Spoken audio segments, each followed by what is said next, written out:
Então, vou começar aqui por dar as boas-vindas a todos os participantes que se juntaram a nós hoje, não é? Para a sétima edição deste Digital Union pacote, dedicado ao pacote da conectividade, realizado em parceria aqui com a Vieira de Almeida, a VDA. Tenho connosco hoje o Fernando Resina da Silva, que é sócio da área de Comunicações, Proteção de Dados e Tecnologia da Vieira de Almeida, que tem sido meu parceiro aqui também sempre nesta sessão de boas-vindas. Vamos ter uma intervenção inicial do João Darujo Ferraz, dedicado ao pacote da conectividade, como é que vamos acelerar esta rede Gigabyte na União Europeia. O João é associado à área da ICT também da Vieira de Almeida, e depois temos então um debate com 4 convidados. Contaremos então com o João, que também participará no debate, a Ana Amoroso das Neves, que é Head of the Internet Governance Forum na Fundação de Ciência e Tecnologia, a Helena Martins, que é Head of Government Affairs and Public Policy da Google Portugal, e o Pedro Mota Soares, que é o secretário-geral da Apritel. E nesta conversa terei a ajuda imprescindível, não é? Do Tiago Bessa, que é o sócio na área das comunicações, proteção de dados e tecnologia, também da Vieira de Almeida. E, portanto, sem mais demoras, passava aqui a palavra ao Fernando, agradecendo desde mais a presença de todos. Muito obrigado, Sandra. Bom dia a todos novamente. É um prazer estar nesta iniciativa com a APDC, que já tem um histórico já considerável, e penso que temos abordado temas que são os temas que têm estado na primeira página deste nosso setor. Agradecer também, e em nome da VDA, aos nossos oradores. O Pedro é já um repetente, mas é sempre um prazer tê-lo nestes debates, e dar as boas-vindas à Ana e à Helena, que penso que é uma estreia, pelo menos destas nossas sessões APDC VDA. Nós, de facto, estamos aqui para falar do pacote de conectividade, acelerar a rede Gigabit na Europa. E o que a União Europeia pretende? Essencialmente, e em súmula, ultrapassar os desafios de uma implementação que é lenta e dispendiosa das infraestruturas de comunicações, digitalizando muitos dos procedimentos, nomeadamente os procedimentos de licenciamento, melhorando a coordenação das obras, da construção das redes entre os operadores, isto com vista à redução dos custos da conectividade e da própria implementação das redes. Mas mais do que isso, pretende fornecer também às autoridades reguladoras nacionais orientações sobre o acesso às redes, incentivando de alguma forma a partilha das infraestruturas e o abandono de tecnologias antigas que se tornaram obsoletas, e a tecnologia aqui evoluiu muito depressa.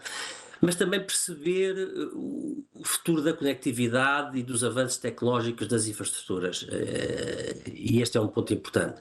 Para isso nós temos 3 documentos que vamos discutir aqui hoje: o Regulamento das Infraestruturas Gigabit, o Projeto de Recomendação Gigabit, destinado às autoridades reguladoras nacionais, e finalmente a consulta pública sobre o futuro do setor da conectividade e das suas infraestruturas. São estes 3 documentos base, que são recentes e que estão agora na ordem do nosso trabalho. Bom, isto tudo com o objetivo final de fornecer conectividade Gigabit a todos os cidadãos e empresas até 2030.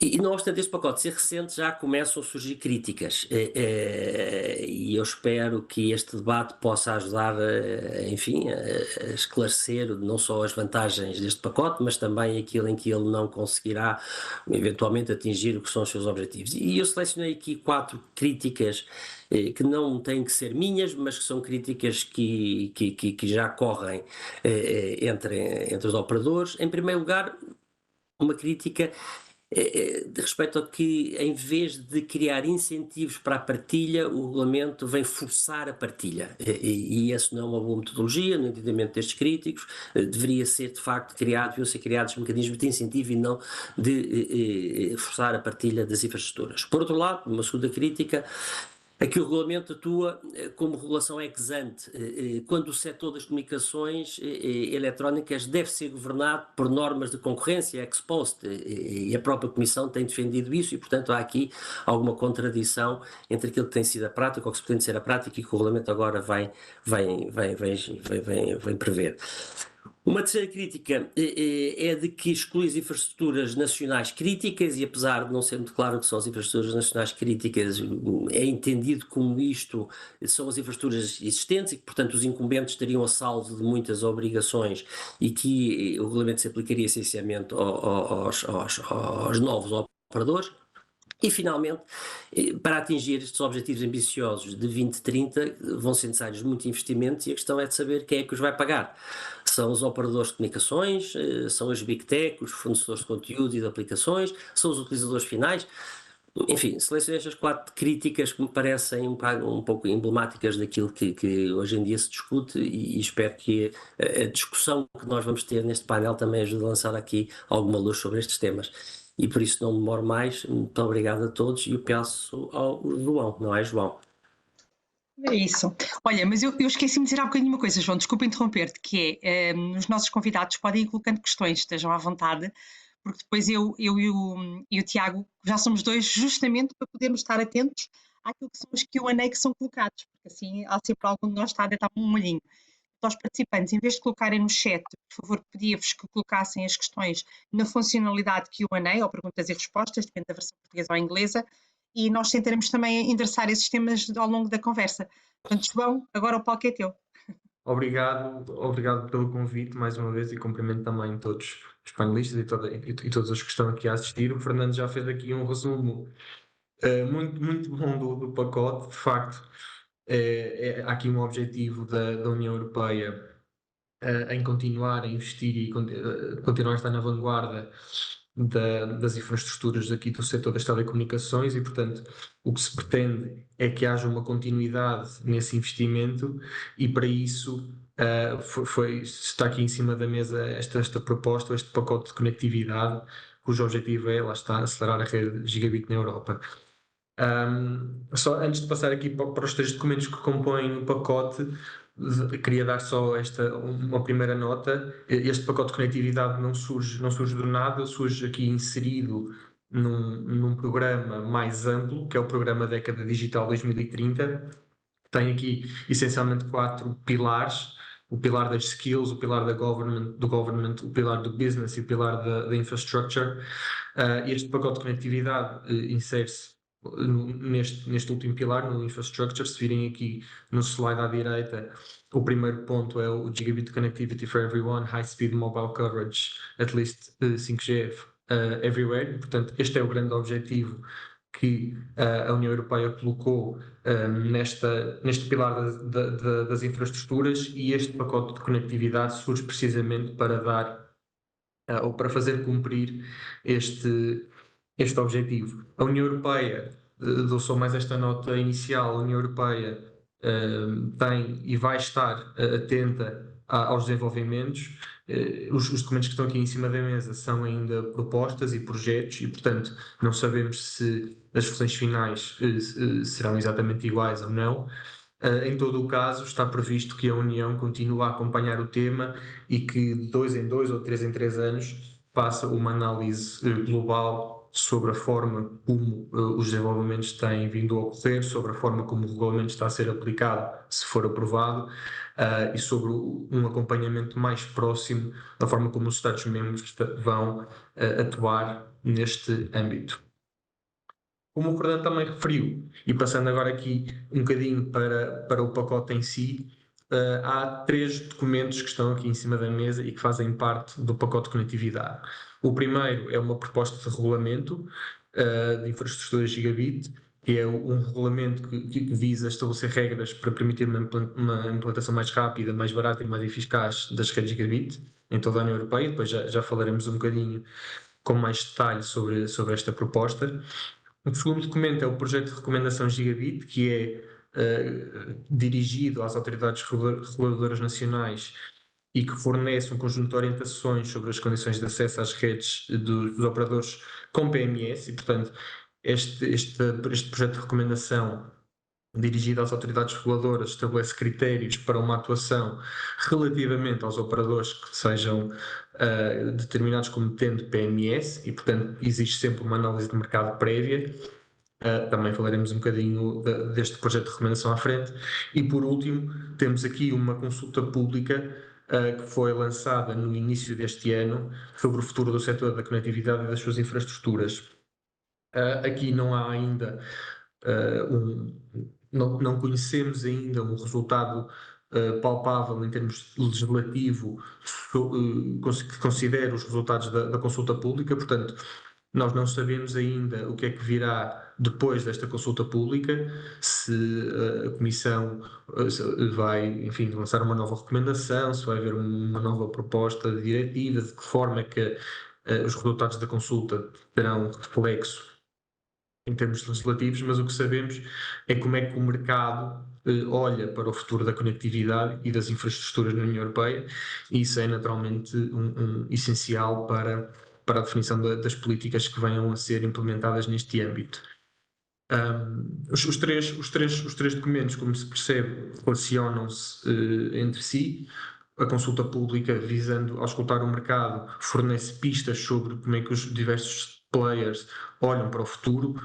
O regulamento estabelece as regras básicas ou as regras gerais de acesso às infraestruturas e desenvolvimento das infraestruturas das redes gigabit, e sendo um regulamento, ele procura, e este é um aspecto importante, ele procura substituir as falhas que houve a nível da União Europeia na implementação da anterior diretiva, que era a Diretiva de Redução de Custos de Banda Larga, que é 2014-61, e esta diretiva teve o problema de, uma vez que necessita de ser transposta para os diversos ordenamentos jurídicos nacionais, teve o problema dela ser interpretada de forma diversa pelos diversos países e, portanto, não haver aqui uma unidade na forma como este tema é tratado.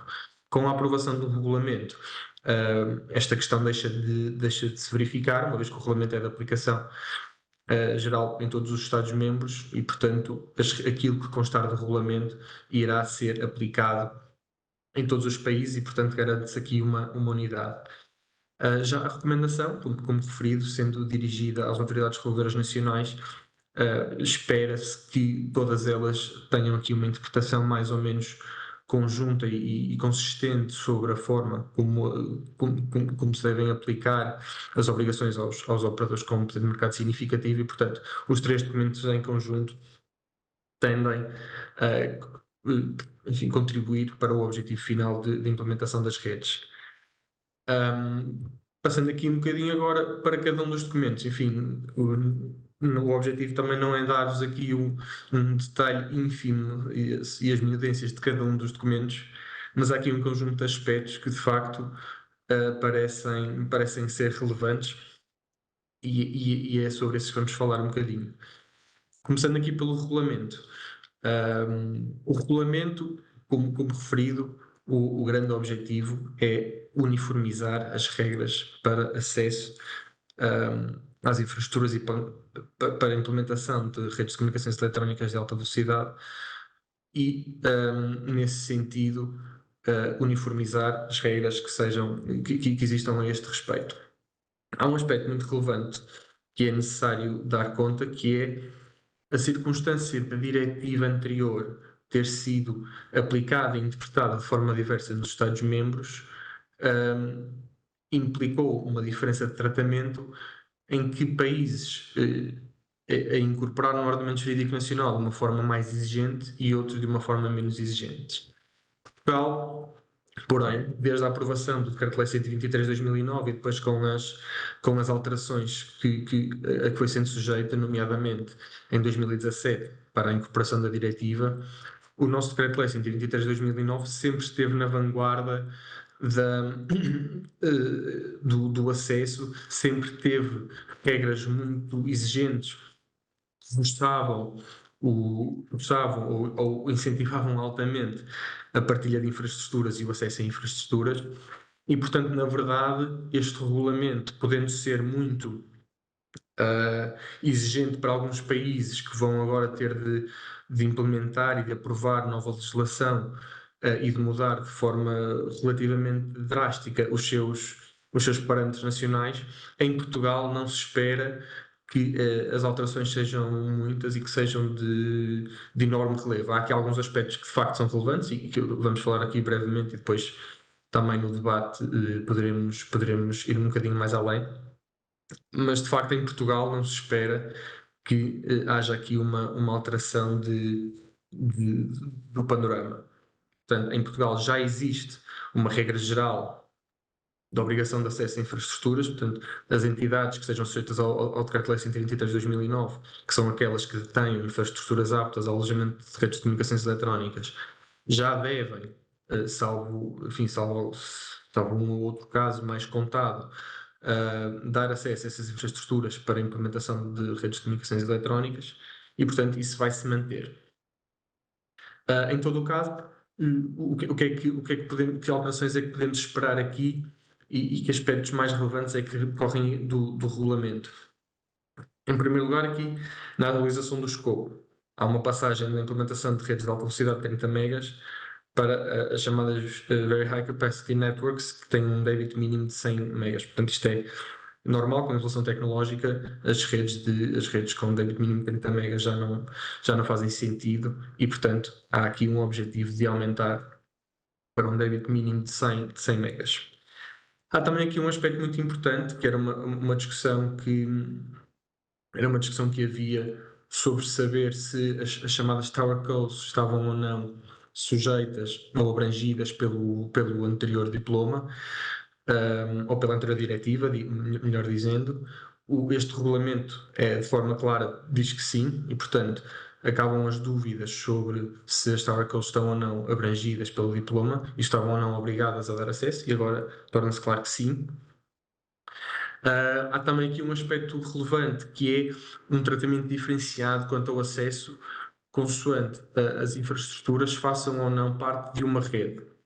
E este aspecto é relevante na medida em que, apesar de o conceito de infraestrutura apta passar a abranger o regulamento chama street furniture, as light poles, portanto, os sinais de trânsito, os semáforos, só há uma obrigação de acesso a estas infraestruturas quando elas façam parte da rede. Quando não façam parte da rede, a obrigação de acesso só se verifica se as entidades que deterem ou gerirem estas infraestruturas fizerem parte do setor público. Portanto, há aqui uma diferença de tratamento. Quando a infraestrutura faça parte de uma rede, todas as entidades sujeitas ou abrangidas pelo 123 têm uma obrigação de dar acesso. Quando não façam, continua a haver uma obrigação de acesso, mas apenas por entidades que pertençam ou façam parte do setor público. Uma última nota aqui quanto à atualização do escopo, só para dizer que as regras que existam já nos diversos ordenamentos jurídicos e que sejam mais exigentes do que aquelas que resultam do regulamento devem e podem continuar a vigorar e, portanto, o que o regulamento faz é garantir um mínimo, que é um mínimo já muito exigente, mas é garantir um mínimo de exigência quanto às regras relativas ao acesso. Há também aqui, por outro lado, uma simplificação dos mecanismos de licença. Os Estados-membros devem agora estabelecer regras consistentes que regulamentem as condições e os procedimentos para a atribuição de licenças, incluindo os direitos de passagem. Portanto, o objetivo é simplificar ao máximo a atribuição das licenças necessárias e dos direitos de passagem necessários à implementação das redes. Foi introduzida agora uma regra de deferimento tácito na ausência de resposta da autoridade competente no prazo de 4 meses, para emitir a licença ou a autorização. Portanto, a partir do momento em que é feito um pedido para a emissão de uma licença que seja necessária para a implementação de uma rede, caso não haja resposta da autoridade competente no prazo de 4 meses, há um deferimento tácito, portanto, assume-se que o pedido para a atribuição de licença foi deferido e a entidade pode prosseguir com a implementação da rede. Há aqui também uma novidade, que é um direito ou uma compensação caso os prazos para a concessão de licenças não seja respeitado. Há aqui uma dúvida, no entanto, como é que se compatibiliza um direito à compensação com um deferimento tácito, né? Porque se a regra é de deferimento tácito, assume-se que após o prazo de 4 meses a licença é concedida e, portanto, não há propriamente um prejuízo que possa ser compensado. É uma dúvida que o regulamento ainda tem, mas que se espera que venha a ser respondido mais tarde. Muito rápido, só aqui mais 2 pontos. A simplificação dos mecanismos de licença, as taxas não podem exceder os custos administrativos e há aqui uma digitalização também total dos procedimentos para a atribuição de licenças. Ainda relativamente ao regulamento, vou tentar acelerar aqui um bocadinho, ainda relativamente ao regulamento, as regras de transparência não são muito diferentes das que já temos agora com o nosso 123. Há aqui uma tentativa muito forte de se criar o que se chama o Single Information Point, portanto um ponto de informação único ou balcão único. Em Portugal nós já temos isso, é o chamado CIA, que já contém um cadastro das infraestruturas existentes, incluindo regras quanto à sua localização, já é referenciada, quanto às características da infraestrutura. Tudo isto passa a ser exigido pelo regulamento, mas na verdade em Portugal já existe e, portanto, não se prevê que haja aqui alterações de maior. E depois temos aqui regras quanto ao direito de acesso, e eu chamava aqui a atenção, sobretudo aqui para o último ponto do slide, que é o critério para a definição dos preços de acesso. Passa a falar-se agora, na verdade já se referia a isto na anterior diretiva, é o conceito de Fair and Reasonable Terms, including price. Portanto, o preço para aceder a uma infraestrutura deve ser fair and reasonable.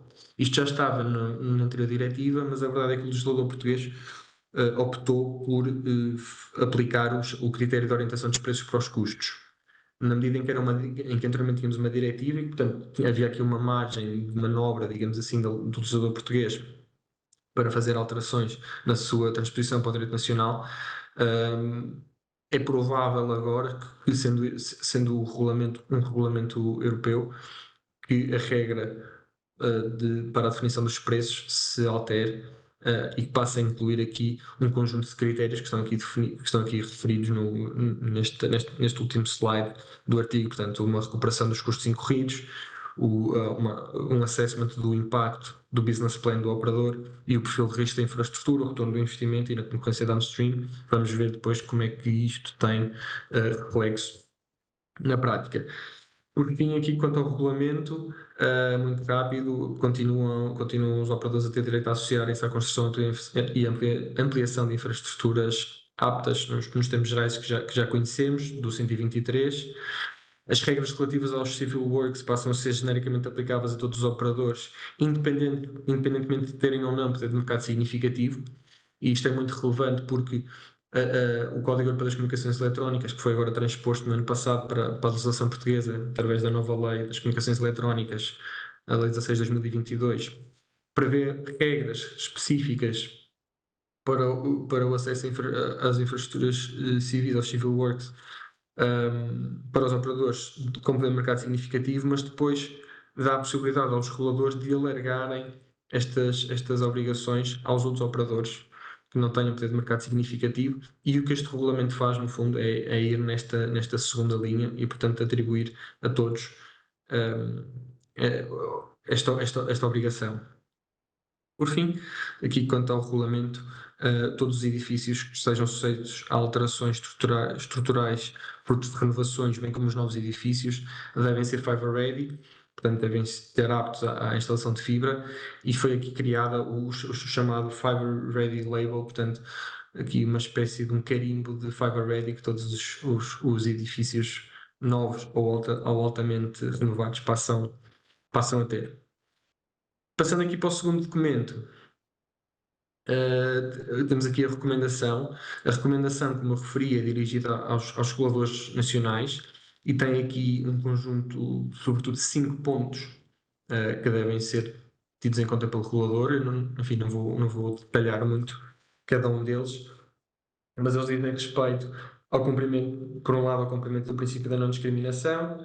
Mantém-se, por exemplo, uma preferência pelo princípio da equivalência de inputs, como já existia atualmente. Esta recomendação visa substituir as recomendações anteriores, nomeadamente a de 2020, que tem sido aplicada.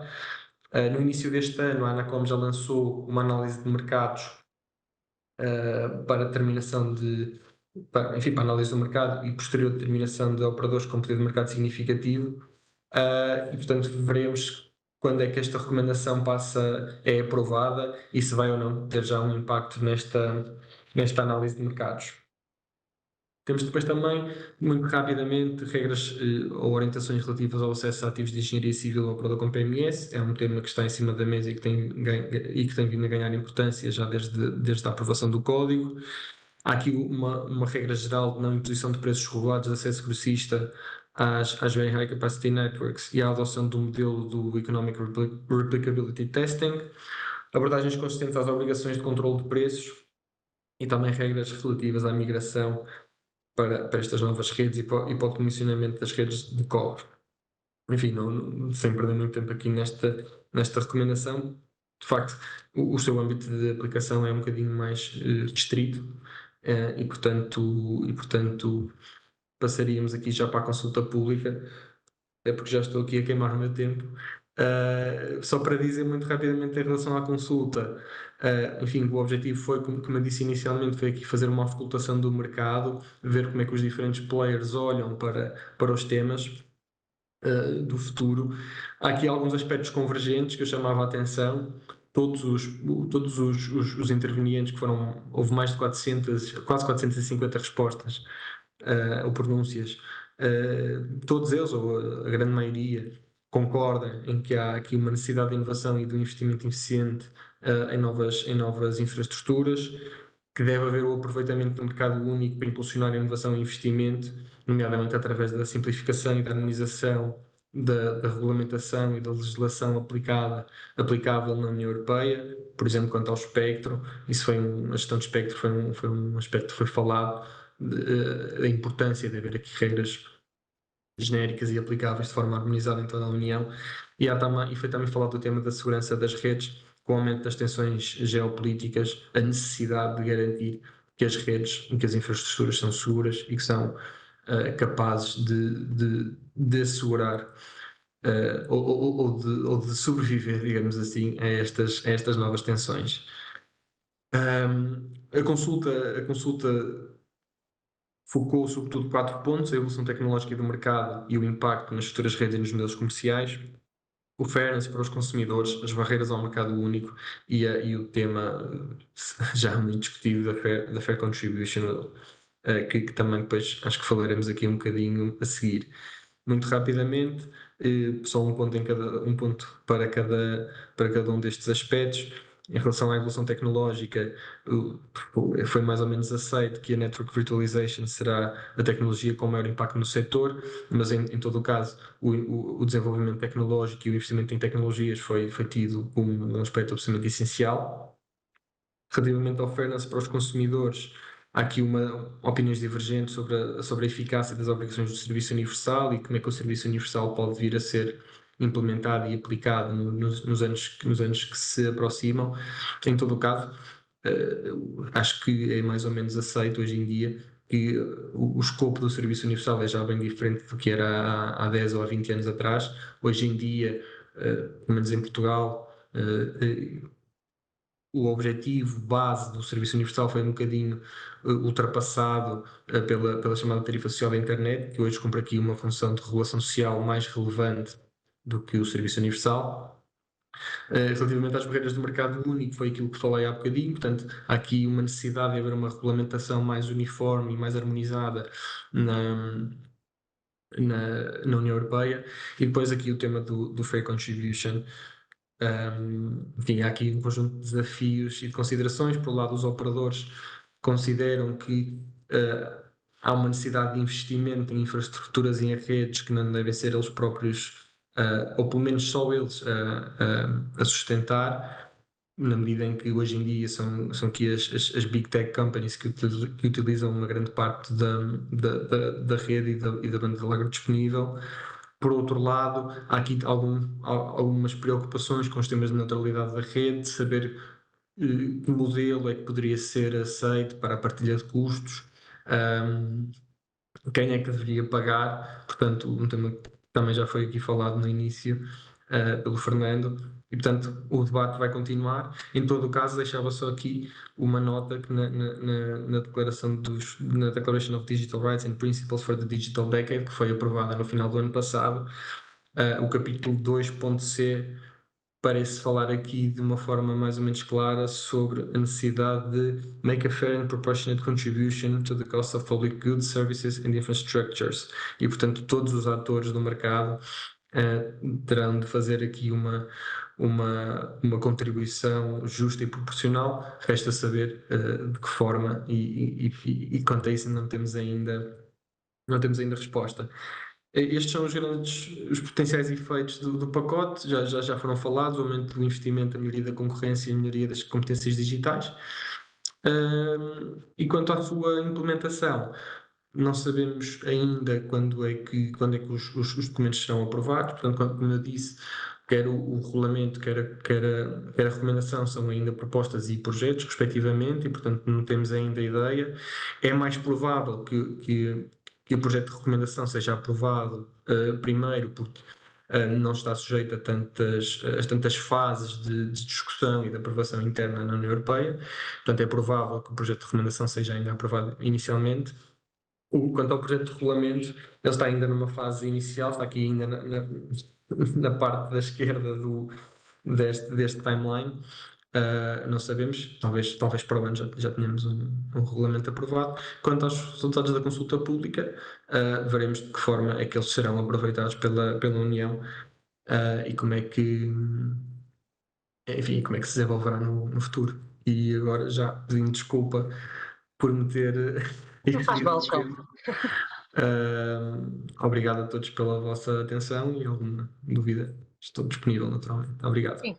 Nós vamos continuar agora aqui com o debate, o João também vai participar, portanto não tem qualquer problema. Até porque isto acaba por ser uma matéria com diferentes perspectivas e também procuramos trazer essas diferentes perspectivas aqui para o debate. E nós tínhamos aqui, iríamos começar a dar-nos a oportunidade de fazer um comentário inicial àquilo que o João apresentou e trouxe aqui para cima da mesa, antes depois de explotar aqui as várias questões que temos aqui pendentes, não é? Ia começar por passar, se calhar, a palavra à Helena, se quiseres fazer um comentário aqui inicial, e depois da Helena passávamos para o Pedro e depois passávamos para a Ana. Fazemos assim esta volta, um comentário inicial. Bom dia a todos, espero que vocês consigam me escutar bem. Sim, Perfeito? ótimo. Bom, antes de mais nada, queria agradecer à PDC pelo convite. De fato, é a primeira vez que eu estou aqui nessa série de webinars que vocês têm promovido e que tem sido super interessante. Dizer que eu acho que essa minha participação ela é mais uma participação especial, tipo dessas séries que vem um ator especial para um episódio, faz uma fala de efeito e depois vai embora, porque os colegas panelistas aqui vão ter muito mais a contribuir a respeito da regulamentação gigabit, das recomendações gigabits. Na verdade, a minha contribuição vai estar um pouco mais limitada às questões relacionadas à consulta pública exploratória que foi feita pela comissão e especificamente sobre a discussão sobre o fair share. Então, sobre esses pontos específicos, acho que o que eu comentaria a respeito da apresentação que o João acabou de fazer é que, apesar do resultado da consulta exploratória que foi recentemente divulgado, ter mostrado que a maioria das respostas foram contra a criação de qualquer mecanismo ou formato de fair share, network tax, enfim, essa proposta tem uma série de nomes. A gente, de fato, continua preocupado que as grandes empresas de telecomunicação continuam a defender essa ideia. Acho que talvez tivesse sido interessante o João fazer um gráfico da quantidade de respostas que, na verdade, se opuseram a essa ideia. E acho que, do nosso ponto de vista, aqui existe um problema de premissa, né? As empresas de telecomunicação alegam que elas precisam de financiamento para preencher um gap de investimento de centenas de milhares de milhões de euros para construir redes 5G, enfim, redes da próxima geração. Mas isso, na nossa opinião, precisa ser visto de uma outra perspectiva. Não é que existiria um gap de investimento, é apenas que o investimento ainda de fato não foi feito. E que, de acordo com o histórico de investimento das empresas de telecomunicação, isso vai acontecer durante o curso normal dos negócios das empresas de telecomunicação. Além disso, não existe evidência de qualquer problema ou falha de mercado que justifique qualquer tipo de intervenção, e isso foi dito pela BEREC, que é a entidade representante das entidades reguladoras das telecomunicações europeia. Além da BEREC, também outras associações de consumidor e da sociedade civil realmente apontaram diversas preocupações em relação aos potenciais impactos negativos da criação de um Fair Share Network Tax para o que poderia ser o funcionamento da internet. E também eu acho que é importante mencionar um estudo que foi feito, que foi na verdade pedido pela comissão, que se chama, deixa eu ler aqui o título, só para eu não falar algo errado, Necessidades de investimento e financiamento para as metas de conectividade da década digital. Nesse estudo, por exemplo, é apontado que as empresas de tecnologia de telecomunicação precisam entre 174 e 200 mil milhões para atingirem os targets de conectividade, né? E isso já indica 100 mil milhões a menos do que a gente tem escutado as empresas de telecomunicações dizerem que precisa. E ainda esse número pareça ser extremamente alto, é um investimento ao longo dos anos e que, de novo, eu volto aqui a enfatizar, que está muito dentro do histórico de investimentos que já existe por parte das empresas de tecnologia. E talvez eu deveria ter começado minha fala aqui, que na verdade, existe uma relação muito simbiótica entre os fornecedores de conteúdo e aplicações, como Google e outras empresas, e as empresas de telefonia, que depois a gente pode falar um pouco mais sobre as maneiras como a gente colabora com as empresas de telefonia. Mas, basicamente, o que as empresas de fornecedoras de conteúdo e serviços fazem é investir justamente nesses serviços. E, a partir daí, os utilizadores têm interesse em adquirir planos de 5G e tudo mais para poderem acessar esses serviços de uma maneira enfim, com uma boa qualidade e assim por diante. Então, por exemplo, uma pessoa querer assistir um vídeo de YouTube de uma maneira, enfim, que não demore para fazer o loading, que seja de alta qualidade, isso faz com que ela queira contratar um serviço que vá fornecer aquela velocidade que ela precisa para acessar esse tipo de conteúdo. Então, existe realmente uma complementaridade na nossa perspectiva em relação aos serviços, às empresas de serviços de conteúdo e às empresas de telecomunicação, e nesse sentido, e é o que muitas das respostas também nessa consulta pública indicam, que não existe de fato um problema de mercado. E paro por aqui. Pedro. Já passávamos agora a palavra ao Pedro, sim. Antes de mais, muito bom dia a todos. Eu começo pelo início, agradecer à PDC, agradecer à VDA. Como o Fernando dizia no início, não é a primeira vez que aqui estou e, portanto, renovo aqui esse agradecimento. Dar aqui uma nota muito, e como é óbvio também, destes Pedro? três instrumentos. Ok. Sim? Deixámos-te ouvir uns segundos, mas agora está bem. Ok, ótimo, obrigado. Quando nós falamos de todos estes instrumentos, o que é que nós estamos aqui a falar? Estamos a falar de a União Europeia, a Europa, conseguir garantir as condições que promovam o desenvolvimento das redes, as redes móveis, as redes fixas, e que consigamos atingir os objetivos da década digital. É fundamental que a Europa, enquanto espaço geográfico, não fique para trás nestas que são verdadeiramente as autoestradas do futuro.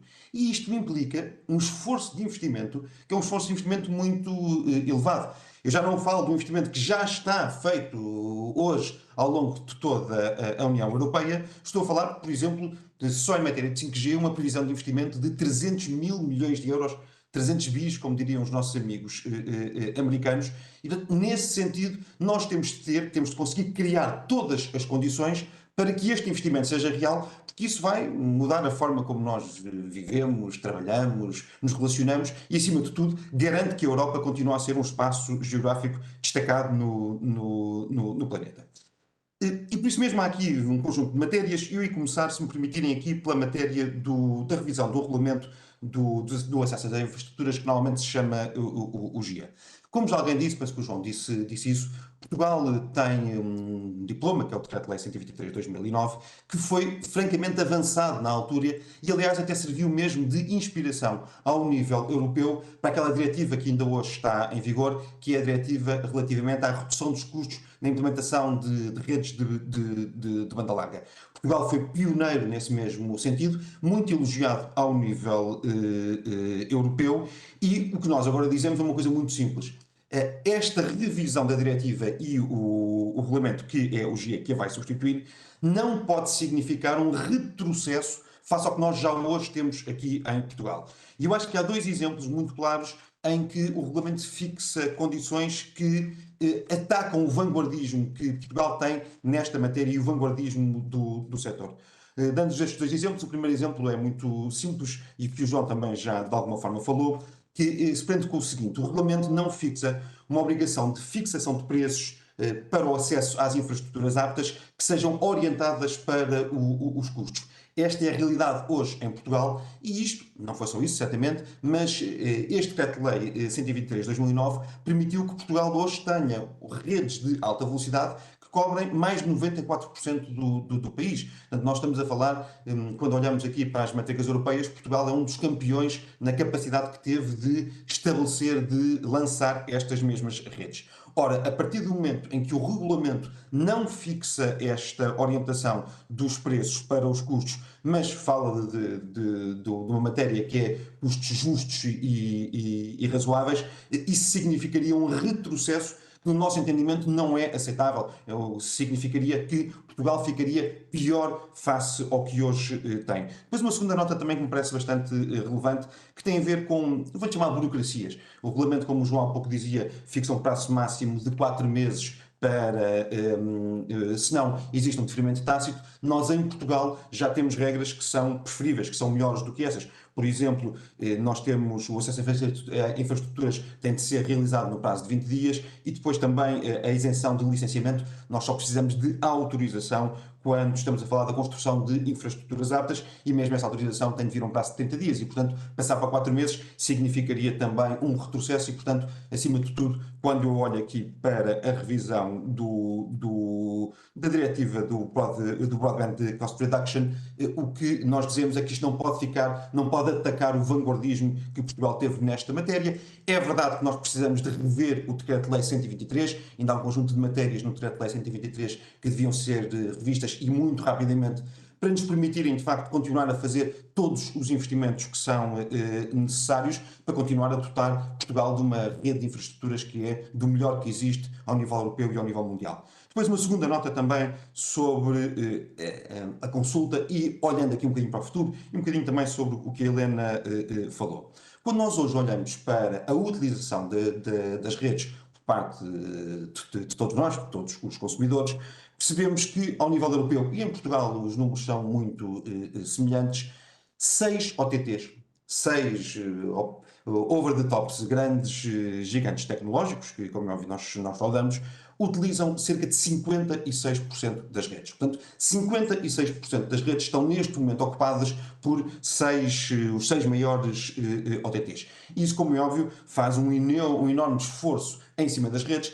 A previsão é que estas matérias até continuem a aumentar. Estou a pensar, por exemplo, no que está acontecendo neste momento com o gaming, os streamings de vídeos de 8K, as dimensões da realidade virtual que esperamos que rapidamente também se possam distribuir. E, portanto, desse ponto de vista, isto cria um esforço muito grande. Há um estudo da Etno que diz que, por exemplo, só o esforço que isto implica sobre as redes implica alguma coisa como 40 mil milhões de euros a mais só para se conseguir manter este tráfego. E mais uma vez não estou a falar dos 300 mil milhões que são necessários para o investimento do 5G. Ora, o aumento deste tráfego não representa para os operadores um aumento das suas receitas. Pelo contrário, o que nós temos vindo a assistir ao longo dos últimos anos é uma redução até do custo unitário de cada um dos serviços, do que se chama tecnicamente os ARPUs, e isso está a gerar dificuldades de levantamento de capital. E, portanto, capital que é necessário para depois investir nas próprias redes. Para termos uma noção, entre 2015 e 2021, se eu olhar aqui para a capitalização bolsista destas empresas, a capitalização bolsista subiu qualquer coisa como 385%, o que é francamente bom. Se eu olhar para a capitalização bolsista dos operadores, há uma redução até, não há um aumento, há uma redução de quase 40%. Ora, o que nós estamos aqui a dizer é que se isto está neste momento a acontecer, é importante que haja uma justa contribuição, eu acho que este debate foi chamado fair contribution, mas uma justa contribuição de todos que estão a utilizar as redes, que estão a tirar benefícios das redes, de forma a que nós consigamos garantir que atingimos o nosso objetivo, que é continuar a fazer o investimento que Portugal e a Europa precisam relativamente a estas mesmas matérias. De facto, depois o jogo fica um bocadinho desequilibrado. Nós temos aqui muitas vezes uma ausência de level playing field. Os operadores estão sujeitos à regulação, estes OTTs não estão sujeitos a regulação. Os operadores pagam em Portugal taxas regulatórias, a Anacom, a ERC, estamos a falar de mais de 100 milhões de euros só de pagamento de taxas que outros não estão a pagar, mas que depois utilizam também e utilizam com muito significado esta mesma rede. E por isso mesmo nos objetivos da década digital, e o João citava isso bem no fim, o princípio que nós temos aqui estabelecido é um princípio de uma contribuição justa, que todos possam contribuir de forma justa e adequada para um esforço que é um esforço que no final vai beneficiar todos, vai beneficiar certamente Portugal, vai beneficiar a União Europeia. E eu acho que grande parte do debate que nós estamos a ter hoje também não devia fugir a isso e se devia focar muito também nessa capacidade de continuarmos a ser um espaço de referência a nível do planeta. Obrigado, João, espero que não me tenha esticado muito no meu tempo. Não, Pedro, tudo bem. Ana, passava-te a palavra? Muito obrigada, queria dar um agradecimento muito especial à PDC e à VDA por este convite, que para mim, se a Helena acha que é a personagem convidada, eu acho que já somos duas personagens convidadas para este evento hoje, até porque eu não sou uma perita em conectividade, não sou uma perita em telecomunicações, o meu trabalho sim é muito no âmbito da governação da internet, e todas estas questões da conectividade, obviamente, são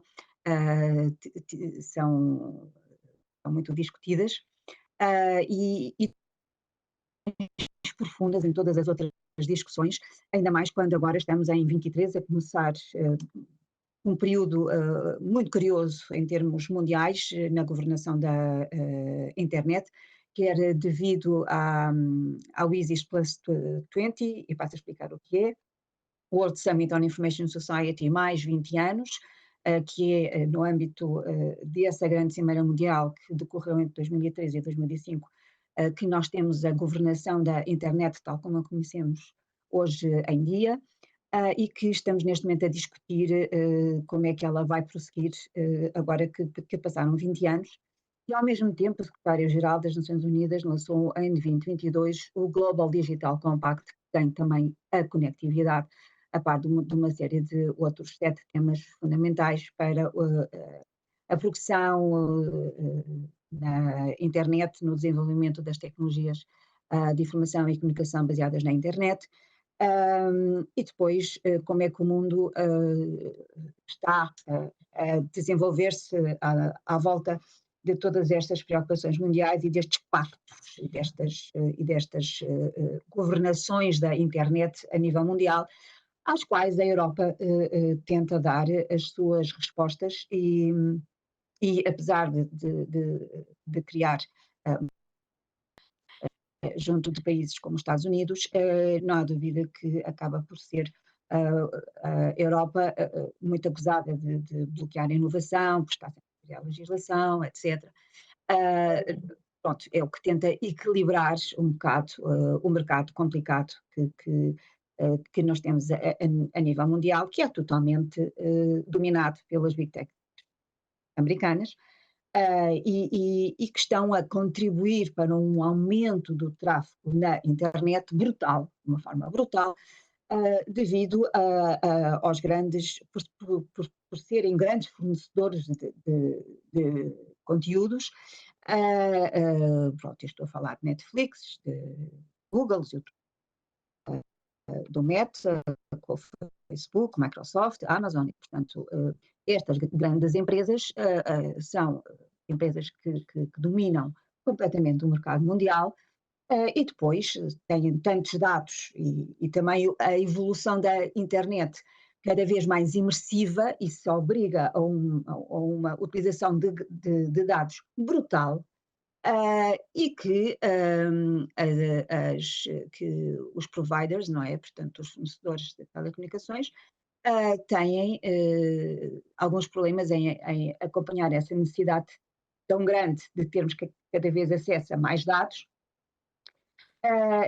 que depois surge aqui uma dicotomia, uma dialética complicada sobre quem paga o quê e o consumidor onde é que ele está, e porque é que eu pago isto e porque é que eu pago aquilo e porque é que a infraestrutura tem que ser esta e porque, portanto, há aqui muitas questões e haver aqui um fair share de todas de quem paga o quê, e de quem usufrui do quê é a discussão do momento, portanto, esta discussão hoje que tem uma parte de tecnicidade muitíssimo grande, mas estão aqui para discutir. A minha visão é muito mais uma visão de ver a Europa no mundo e como é que este assunto está a ser discutido e está a influenciar e a complicar um pouco até os debates sobre uma human-centric internet. Um país em desenvolvimento, em setembro, disse-me que eles eram contra a human-centric internet porque nós estávamos a fazer o jogo das big tech e que centradas no capitalismo e centradas no ganho das empresas.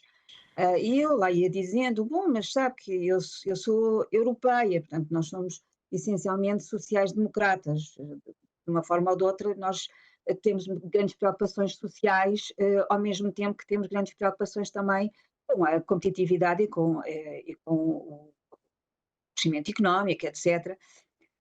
E, portanto, Human-Centric Internet tem um significado muito diferente para a Europa e que é, de facto, que a máquina serve o homem e não o homem que serve a máquina.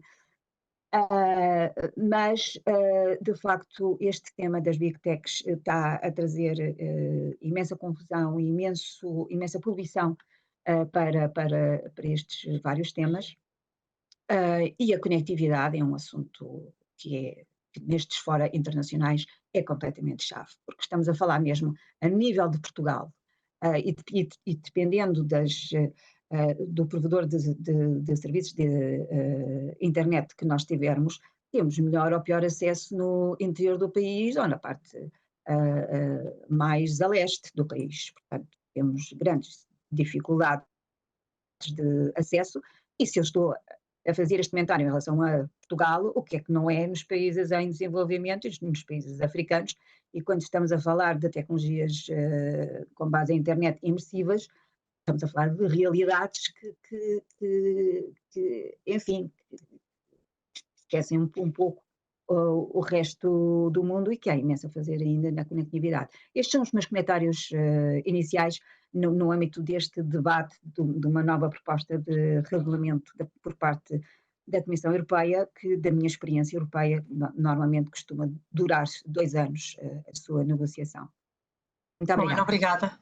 Nota-se que vieste contagiada do Fórum de Governação da Internet de Kyoto, que aconteceu no início do mês. Sim, isso e sem dúvida, e porque sou neste momento a chair da Commission on Science and Technology for Development das Nações Unidas, que é responsável por discutir o futuro da WISIS e da Semana da Informação, e o Global Digital Compact é o grande também documento que informa todas estas discussões e que está, obviamente, a influenciar também bastante a Comissão Europeia. Exato. Mas olha, se calhar, Tiago, davas-me licença, porque como a Ana fez o comentário relativamente à cobertura de rede do mercado, eu ia lançar aqui uma das questões ao Pedro, porque todos nós sabemos e as nossas associações, não é, Pedro, a minha e a tua, trabalhamos muito nesta ótica de dar visibilidade àquilo que tem sido aquilo que é a cobertura significativa de redes de alta capacidade que nós temos em Portugal, não é? Mais de 90% da população, disseste há bocadinho 94%, se não me engano.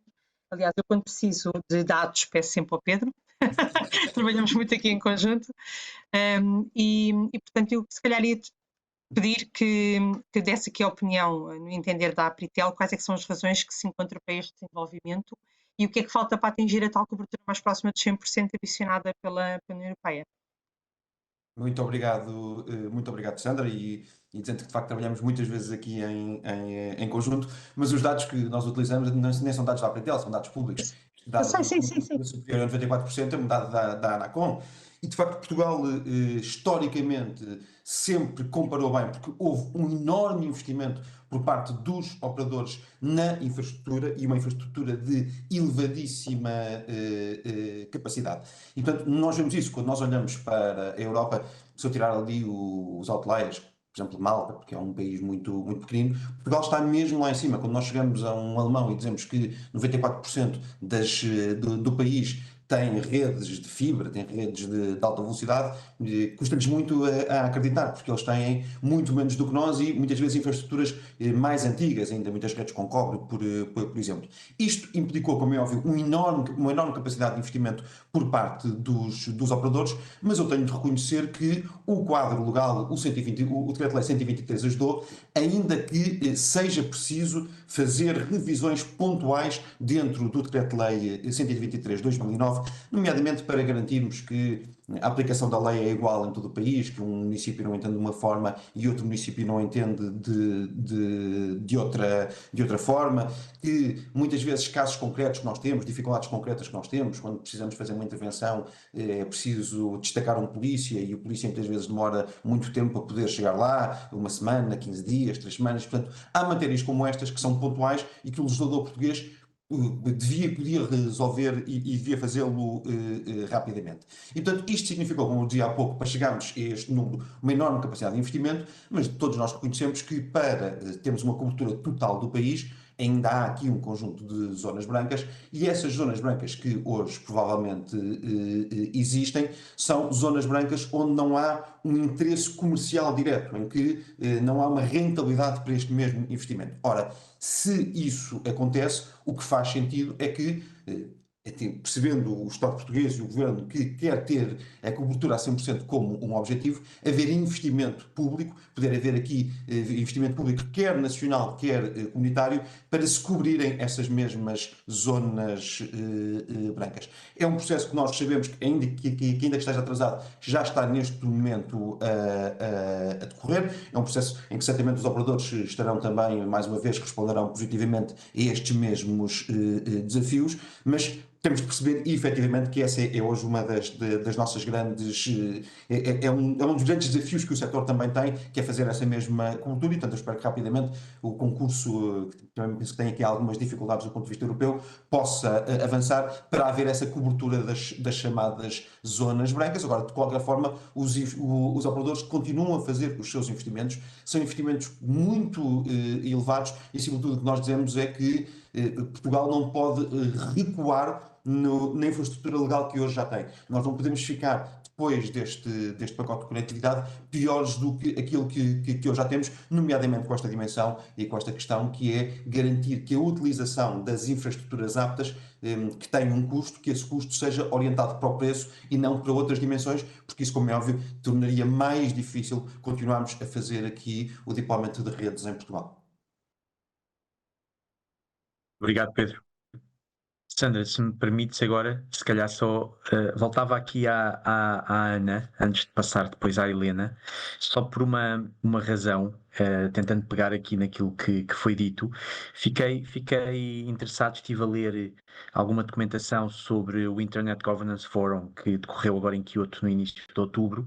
Creio que o mote foi The Internet We Want, Empowering All People, portanto um mote interessante.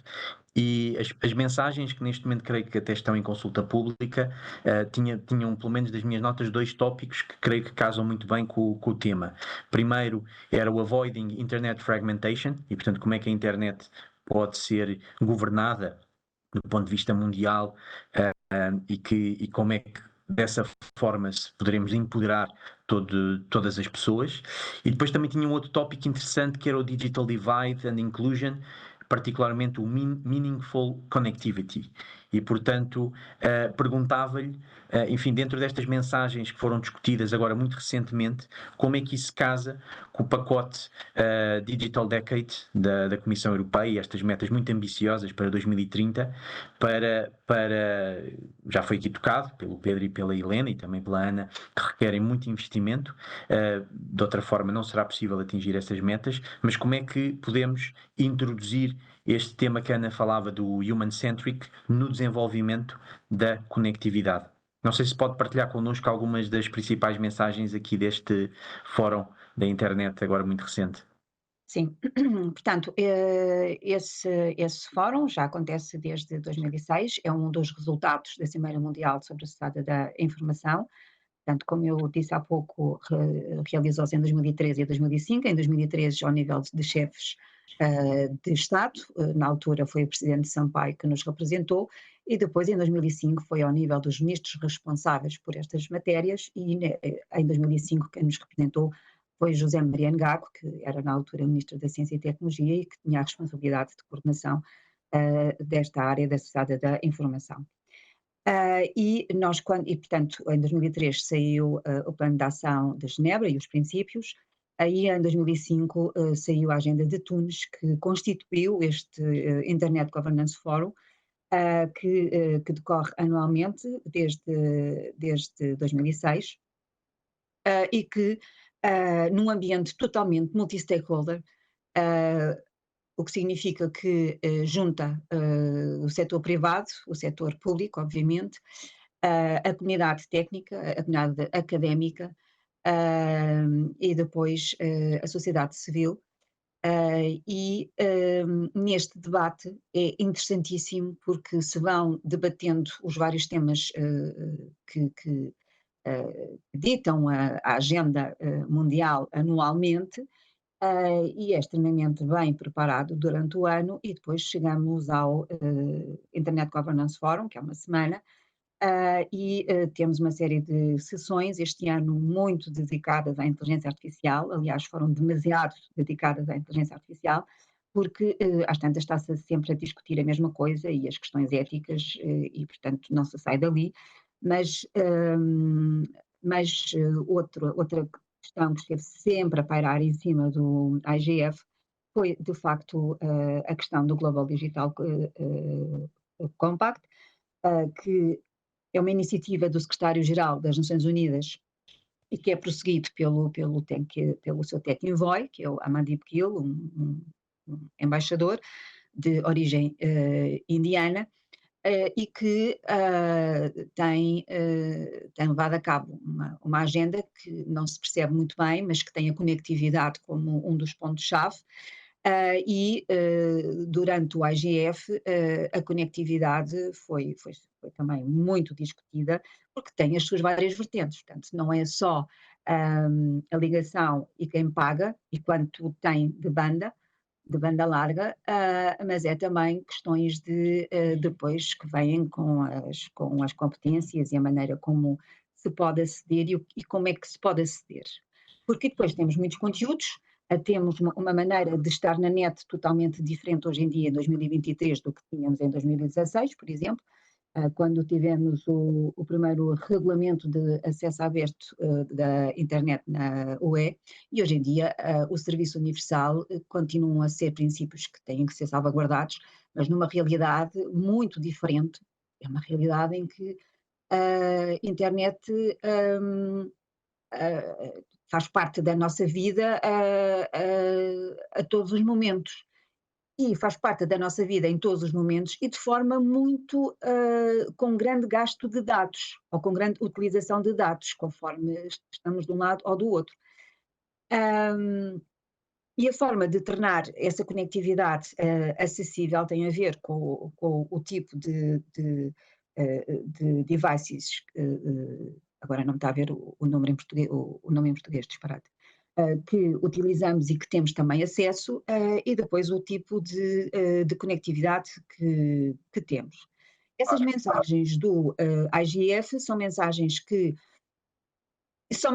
saíram, portanto que não são sujeitas a discussão, porque senão ainda lá estávamos agora a defender se era should, ou se era can, se é will, se é could, se é shall, se é vírgula, se é ponto final, portanto, e então a beleza do IGF é que saem mensagens de pessoas muito altamente qualificadas para perceberem os vários debates e depois escreverem aquilo que ouviram, e portanto as mensagens é o que foi ouvido, o que foi transmitido e não conclusões. E portanto ler essas mensagens é de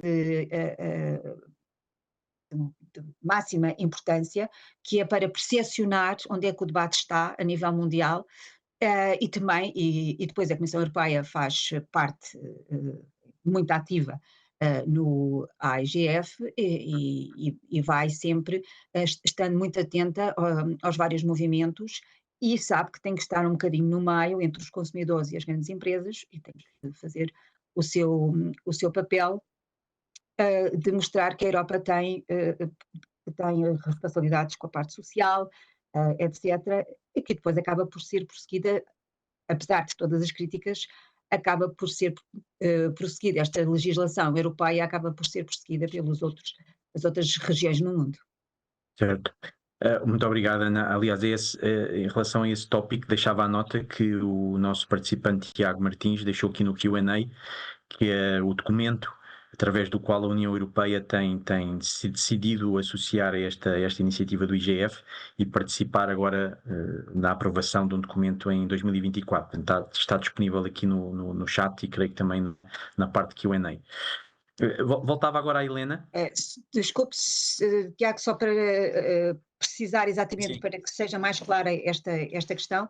Portanto, em 2024 vamos ter a negociação do Global Digital Compact, mas integrada na Cimeira do Futuro, e que há uma tendência para tornar a internet como algo transversal a todos os Sustainable Development Goals. Portanto, ficou esquecida a parte digital e agora vê-se que, obviamente, é uma parte transversal e vai além disso. E em 2024 vamos ter essa discussão que começa em janeiro, o documento está a ser elaborado agora, e depois teremos a sua discussão em setembro, a par de todos os outros Sustainable Development Goals. E depois a WISIS vai ter a sua reunião em 2025, portanto temos daqui 2 períodos, 24 e 25, de grandes desenvolvimentos e de grandes... 2 anos muito intensos. 2 anos muito intensos nesta matéria. Exatamente. Se calhar agora, pegando neste futuro já imediato, nos próximos 2 anos, e nesta questão do fair contribution ou fair share, se calhar contribuição justa ou equitativa aqui em português, para perguntar à Helena, que há pouco referia, que os fornecedores de conteúdos e aplicações têm sido um dos principais stakeholders neste ecossistema digital, e pedia se calhar para relacionar 2 tópicos. No fundo, como é que a Google, sendo um dos principais stakeholders neste ecossistema digital, que é obviamente incontornável hoje em dia, como é que vê o desenvolvimento tecnológico e como é que vê, se calhar, na década de 2030, aquilo que poderá ser a nossa atividade enquanto consumidores, enquanto cidadãos, e a questão do investimento, porque a Helena também nos trouxe essa indicação, mas para avançar aqui alguns números para os nossos participantes, no documento que foi apresentado na consulta pública da Comissão, era avançado que os fornecedores de conteúdos e aplicações já teriam despendido cerca de 883 mil milhões na infraestrutura de internet entre 2011 a 2021, e isso tem vindo a aumentar. Portanto, aumentou 50% entre 2018 a 2021 e estimava cerca de 120 mil milhões de investimento por ano. Portanto, como é que este investimento não só tem sido necessário para o desenvolvimento tecnológico, mas se calhar perguntava-lhe se também tem sido ou não importante para a atividade também dos operadores de comunicações, que obviamente têm aqui a infraestrutura de base, como o Pedro já referiu, e se esse investimento também tem sido aproveitado por esses operadores de comunicações. Em uma, Thiago. Vou tentar responder sucintamente. Acho que, só para reforçar algo que eu disse inicialmente, a relação entre empresas como a Google, empresas de tecnologia que desenvolvem serviços, aplicações e conteúdo, é realmente uma relação simbiótica com as empresas de telefonia. Basicamente, nós investimos trilhões no desenvolvimento de investigação para a criação desses serviços, por exemplo, muito investimento nesse momento em inteligência artificial para que esses serviços se tornem cada vez mais interessantes e úteis para os nossos utilizadores. Investimos em serviços cloud, enfim, são trilhões e trilhões de investimentos em serviços para que o utilizador tenha interesse de adquirir um plano de telefonia para acessar esse conteúdo. Porque, honestamente, se não existe conteúdo para ser acessado, o utilizador não tem nenhum incentivo para ter um plano. Então, por isso que a gente realmente vê como cada um tendo já a sua contribuição justa, cada um contribuindo para aquele seu modelo de negócio, que são complementares. Então, outro exemplo que eu Uma outra coisa que eu gostaria de partilhar, por exemplo, são as relações e as parcerias que nós estabelecemos ao longo dos anos com as empresas de tecnologia. Nós temos Content Delivery Networks, que basicamente são equipamentos em que a gente faz um cache local de conteúdo. Então, um exemplo, por exemplo, nós temos uma colaboração com uma empresa de telefonia em Portugal, em que ele tem acesso a esse equipamento, e nós fazemos localmente o cache de vídeos do YouTube, para que facilite a entrega desses vídeos para o utilizador final. Isso ajuda muito também numa melhor de tráfego das redes das empresas de telefonia. Então, a gente já tem esse tipo de colaboração. Além disso, e como o Thiago muito bem disse, a gente tem investido muito em infraestrutura. Por exemplo, em Portugal, nós temos 2 cabos submarinos, um que já foi desenvolvido e outro que está em desenvolvimento. O primeiro é o Equiano e o outro é o Nuvem. E no caso do Equiano, por exemplo, nós temos uma colaboração com a Altice, e é mais ou menos assim que a gente trabalha quando a gente vem a desenvolver cabos submarinos. A gente muitas vezes busca parceiros locais, que são empresas de telecomunicações locais, para estabelecer e para desenvolver esses cabos submarinos. Então, é um pouco dessa perspectiva que a gente vê a nossa contribuição, além dos milhares de investimentos que nós temos em data centers. E todos os investimentos que nós fazemos em aplicativos, serviços, data centers, não existe uma contribuição das empresas de telefonia. Por isso que realmente existe aí uma relação complementar, para que nós, como utilizadores, tenhamos, hoje em dia, acesso a essa quantidade de conteúdo incrível, informação incrível, serviços incríveis, e que tem nos levado, por exemplo, no caso do IGF, a discussões como, por exemplo, éticas de inteligência artificial e assim por diante, porque essas empresas têm feito investimentos significativos nessas tecnologias. E um pouco pensando na sua pergunta em relação ao que a gente vê em relação ao futuro, é um pouco difícil, porque se a gente pensar, é um pouco difícil responder essa resposta de uma maneira muito concreta, porque se a gente pensar em 10 anos atrás, olhando para o Google, eu estou no Google há 15 anos. 10 anos atrás, nós tínhamos acabado de lançar, a gente ainda estava com o Google Plus, que era a nossa tentativa de brigar com o Facebook, que, enfim, falhou. Depois a gente estava, acho que numa época também de lançar o Chromebook, primeiras versões do Android, 10 anos atrás, a gente não está falando de muito tempo. E agora a gente está, enfim, num momento um momento de inflexão mesmo, no que concerne o desenvolvimento tecnológico, que é difícil prever aonde a gente vai estar em alguns anos. Mas, pelo menos do ponto de vista da Google, quando a gente pensa em inteligência artificial, o que a gente quer no fim do dia, e tem a ver com a nossa missão, que é de levar, disponibilizar a informação do mundo de maneira útil e acessível a todas as pessoas, tem muito a ver com essa missão, está conectado a continuar levando informação de qualidade para os nossos utilizadores e de uma maneira cada vez mais fácil. Então, eu imagino que vai haver cada vez mais interconexão entre a gente utilizar a inteligência artificial no nosso buscador, nos nossos serviços Google Maps e assim por diante, fazendo com que, de fato, não só utilizadores, mas negócios e tudo mais, e todos mais possam se beneficiar dessa transição digital e ter a sua contribuição para o crescimento da economia digital.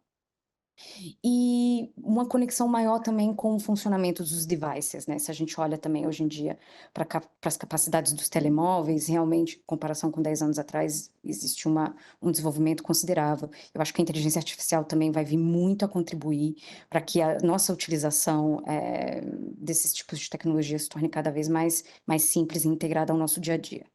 E ajudando também para, obviamente, a nossa eficiência no trabalho e assim por diante. Eu acho que essas são mais ou menos as linhas gerais de foco da Google, mas é muito difícil dizer, apontar precisamente como que a busca daqui 3 anos vai aparecer, vai se parecer, porque 2 anos atrás eu nunca imaginei que a gente estaria numa situação de poder fazer uma pergunta para um serviço, seja o Bard, seja outros serviços de large language models, baseados em large language models que existem por aí, e receber os tipos de respostas que a gente recebe a partir desses serviços. Então, enfim, eu acho que é um pouco difícil de prever concretamente.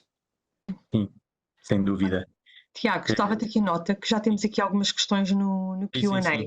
não é? E a primeira questão que nós tínhamos aqui, quer dizer, a primeira, já endereçámos algumas, mas uma das questões que temos aqui do João Gonçalves da Anacom é aqui mais dirigida ao Pedro, da Apritel, relativamente à bocadinho quando estavas a falar na revisão no GIA e nas burocracias, também falaste no tema da fixação dos preços, de acesso às infraestruturas, e a pergunta do João é mesmo, já tiveste a oportunidade de ver, não tiveste, Pedro? Já. Então queres dar aqui a nota? Só muito rapidamente.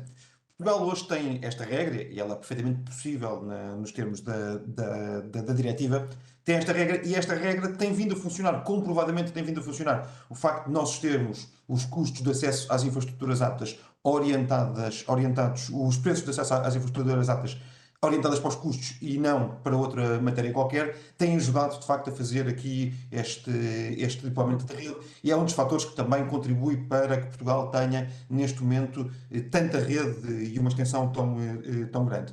Uma coisa que nos preocupa, a passagem de um instrumento que é uma diretiva que tem de ser transposta para um regulamento que tem uma aplicabilidade direta é diferente e, portanto, o que nós dizemos é que Portugal não pode, no final deste pacote, ficar com condições piores, com condições mais difíceis para poder fazer o seu deployment de rede. Porque, de facto, os desafios que o setor tem pela frente são tremendos, são fortíssimos. Eu estava agora a ouvir a Helena a falar.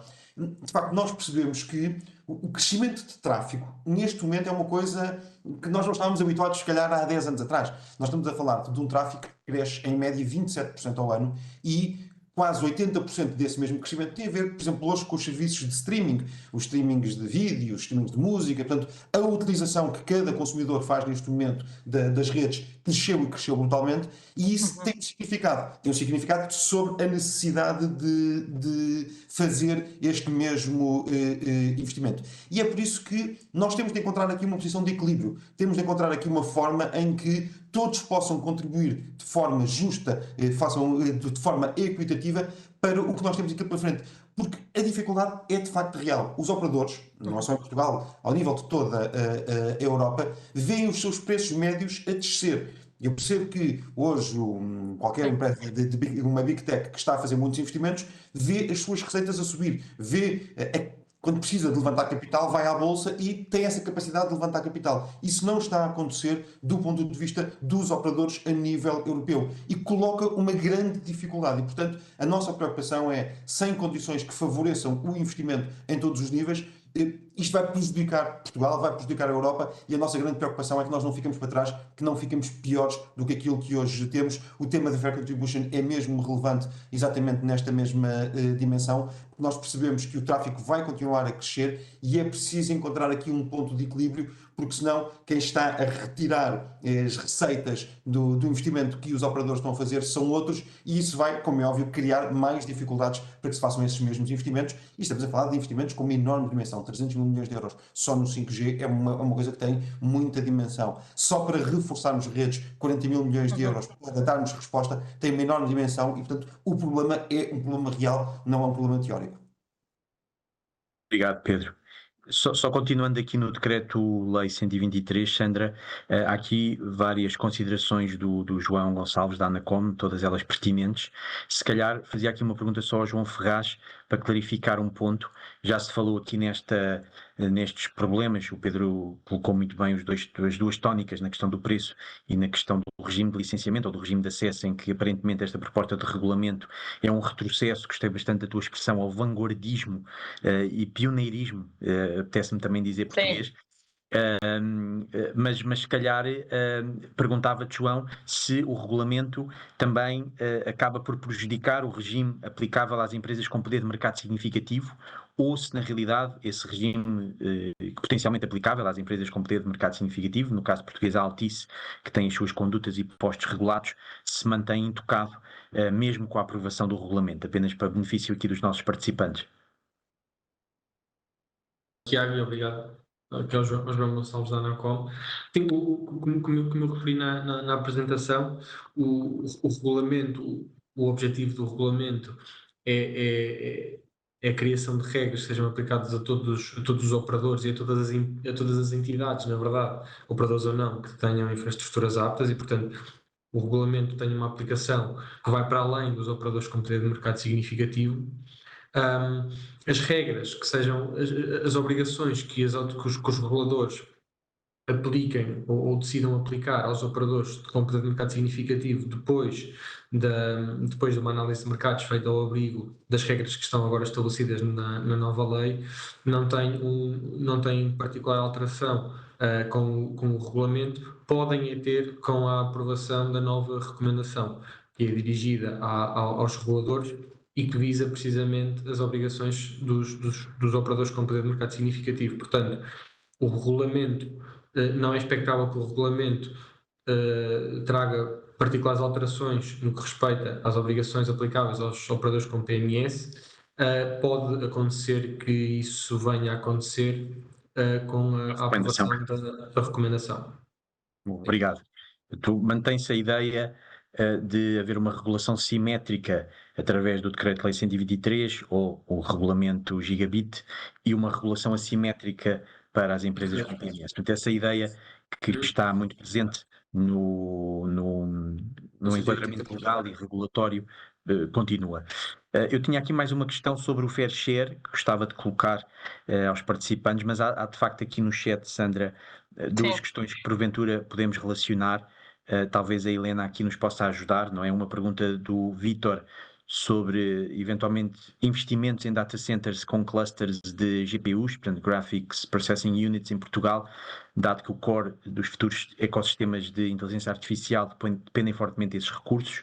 E outra porventura aqui relacionado, que é a questão do acesso ao mercado da cloud na União Europeia, continua fragmentado. Não sei, Helena, se nos pode dar aqui algumas notas sobre estas matérias, atendendo ao investimento que a Google tem feito em cabos submarinos e o cabo submarino sendo funcionando de forma muito relacionada e próxima com data centers, se há aqui algumas notas que nos possa transmitir sobre estas duas questões. Eu posso dar algumas notas em relação a isso, mas se me permitirem só um comentário sobre o que o Pedro havia dito antes em relação ao aumento de tráfego.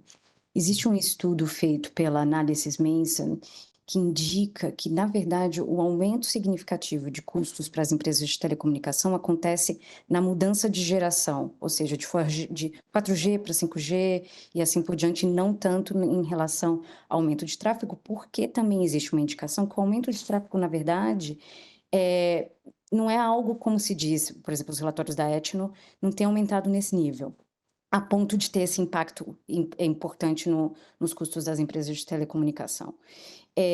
Além disso, também a Europa tem diversos fundos que, enfim, o próprio plano de resiliência tem um fundo específico para a questão de investimentos em infraestrutura.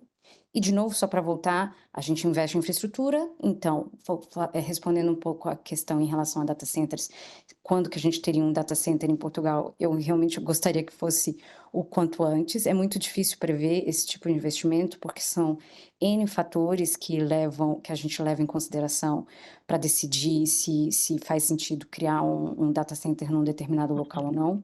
E só por curiosidade, um desses elementos, por exemplo, é uma questão de resfriamento dos data centers. Então, de uma maneira geral, a gente tem uma escolha de que os nossos data centers estejam no norte da Europa, porque facilita muito a refrigeração e, nesse sentido, há um consumo bastante menor de energia.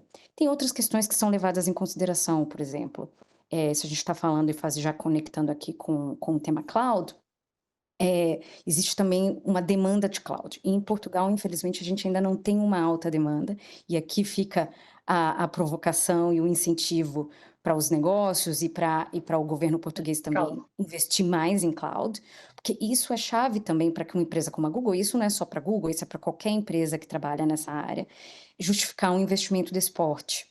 Então, é um pouco em relação a isso. E não deixo de concordar em relação à questão da fragmentação da cloud.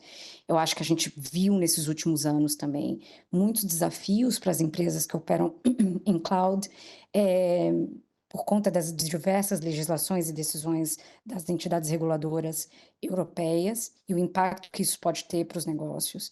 Então, a gente espera, por exemplo, que a nível da União Europeia tem diversos diplomas sendo discutidos para tentar criar um framework de cloud que seja harmônico entre os diversos Estados-membros, e a gente espera que esse seja um passo na direção de fato, ajudar os Estados-membros, os negócios e assim por diante, a fazerem esse salto para o cloud que é preciso, para que de fato a gente tenha uma transformação digital e pensando em Portugal especificamente, que Portugal se mantenha competitivo nesse mercado cada vez mais digital.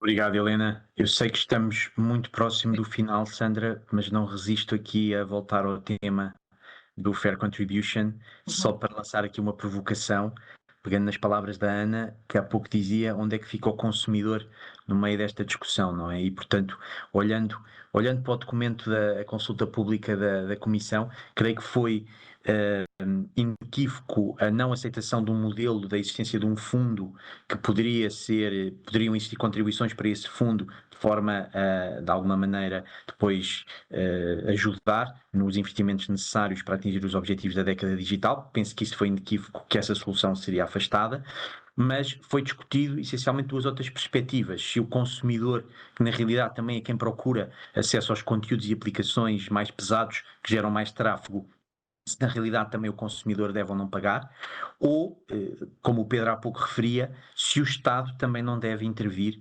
e haver aqui financiamento público. Sabemos que, pelo menos nas áreas brancas em Portugal, onde não geram incentivo comercial suficiente para investimento privado, o Estado tem que financiar. Será que o Estado também não deveria financiar a futura construção destas novas autoestradas da informação? Enfim, é uma pergunta provocatória. Se calhar começava aqui pelo Pedro, que sei que tem que sair às 11 para reflexões finais, depois passava pela Ana e por fim na Helena. Olha que a Ana também está com pressa. Certo. E eu também. Para reflexões finais. Então vai ter que ser mesmo rápido. Vou tentar ser telegráfico, que era uma tecnologia antiga que nós já não utilizamos. Já desinvestiram. Sempre nas comunicações. Isso mesmo.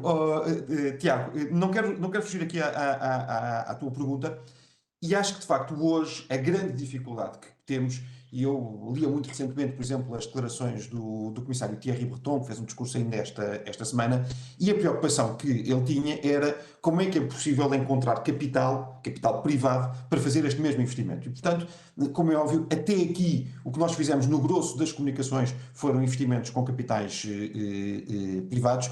Portugal, então, até compara mal desse ponto de vista, enquanto que Espanha, um conjunto de outros países, utilizaram, por exemplo, muitas verbas do PRR para investir em comunicações, para investir no 5G. Isso não aconteceu em Portugal. E, portanto, nós temos a noção que o modelo como ele está para o futuro é um modelo com investimento muito forte do ponto de vista privado. E isso implica que as empresas tenham esta capacidade de poder levantar esses mesmos capitais. Isso implica muito a lógica do que é o mercado bolsista. Reparem uma coisa, nós temos aqui duas questões diferentes. Uma coisa é olhar para a frente, olhar para todo o investimento que vai ser necessário com o 5G, é uma nova tecnologia, e se calhar daqui a menos de 10 anos com o 6G, que será uma nova tecnologia, e nós estamos aqui a falar de um valor de 300 mil milhões de euros. E isso, como é óbvio, é um grande investimento que vai ser feito primordialmente à custa do capital privado. Uma coisa diferente é nós termos de dar resposta a aumentos de tráfego.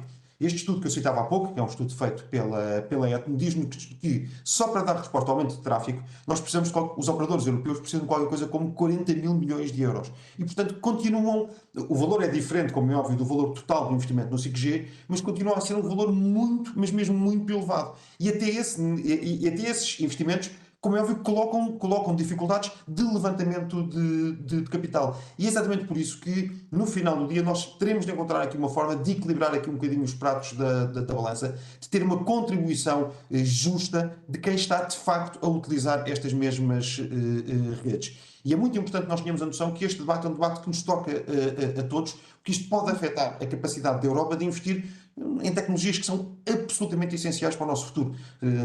O futuro da Europa a 10 anos, a 20 anos, passará sempre para a dimensão do digital, passará sempre pela infraestrutura que nós temos de ter capacidade de instalar, e se nós não quisermos fazer este debate ou fugir a este debate, podemos estar a dificultar a vida a nós próprios, e é por isso que eu acho que esta discussão é tão importante neste momento.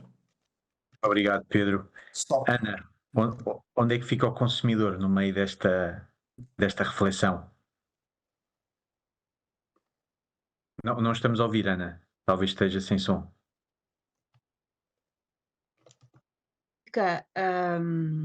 onde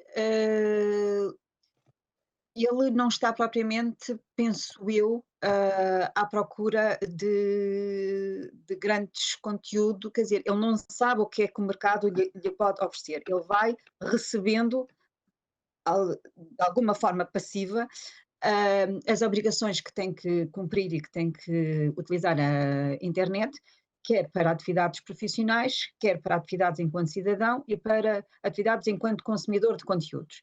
E, portanto, aqui tem que se perceber exatamente que conteúdos é que lhe estão a dar para depois lhe irem dizer que ele tem que pagar. Penso que isto é de facto uma abordagem que tem que ser partilhada e tem que ser vista tem que ser vista e discutida novamente em ambiente multi-stakeholder, porque obviamente que há aqui uns que ganham mais do que outros, mas temos que ver também se não há conteúdo que está a ser também provocado para criar aumentos de consumo e quem é que paga isso, não é? Em termos de cloud, também estamos a falar um bocadinho em termos de soberania, e portanto, há aqui, isto é um debate apaixonante, complexo e que tem várias vertentes e que tem que ser discutido com várias pessoas, Stakeholders. Exato. dos vários stakeholders. Muito obrigado, Ana. Helena, último minuto. Palavras Falaste há finais. pouco na questão do investimento do Estado, o PRR poderia ser aqui o Programa de Recuperação e Resiliência, poderia ser aqui uma ajuda para a construção destas autoestradas da informação. O Estado deveria ter aqui um papel mais interventivo. Olha, eu acho que essa é uma pergunta que, na verdade, tem que ser feita para a Pritel, e eu acho que o Pedro respondeu com a sua visão. Não acho que é tanto uma área em que as empresas de tecnologia têm que opinar. Mas em relação à questão dos consumidores, eu acho que teria sido interessante convidar alguém, alguma associação de proteção aos consumidores, porque o que a gente viu em termos de contribuição dessas associações europeias que representam os consumidores na consulta pública exploratória foi uma posição bastante contra essa proposta da criação do Fair Share, justamente pelos riscos que isso pode trazer no que concerne a neutralidade da rede, custos e assim por diante. Então, em relação a essa questão em relação aos consumidores, as associações eu acho que deram uma resposta bastante contundente em relação ao que elas pensam sobre essa proposta. É verdade que aqui, de novo, a gente está falando de investimentos que são importantes e de alta escala que as empresas de telecomunicação precisam fazer, mas, de novo, não está nada fora do padrão, e isso eu já disse algumas vezes aqui hoje, do que já tem sido os investimentos nos últimos anos. E, de novo, as empresas de tecnologia cada vez mais têm estabelecido colaborações e parcerias com as empresas de telecomunicação, justamente investimentos em infraestrutura de um lado e de outro também para ajudar as empresas de telecomunicação a melhor gerenciarem suas redes, seja com esses equipamentos que eu falei de Content Delivery Networks, eu acho que é assim que se chama, e além da utilização de inteligência artificial também para o gerenciamento e eficiência dessas redes. Isto é um ecossistema intrincado, não é? Não é, Tiago? Acaba por ser um ecossistema muito intrincado e, portanto, acabamos de ter sempre aqui esta dificuldade em perceber, em conseguir chegar a um consenso generalizado sobre, por exemplo, este tema agora do investimento nas redes. Bem, mas já ultrapassámos aqui ligeiramente os nossos minutos, não é? Obrigada a todos pela vossa participação e por terem aceito mais este nosso convite para mais a 7ª edição de Digital Union. E esperamos reencontrar-vos em breve, seja aqui neste patamar digital, seja num evento presencial. Está bem? Muito obrigada. Muito obrigado a todos pela participação. Obrigado a todos. Bom dia. Obrigado. Bom dia. Bom dia a todos. Bom dia.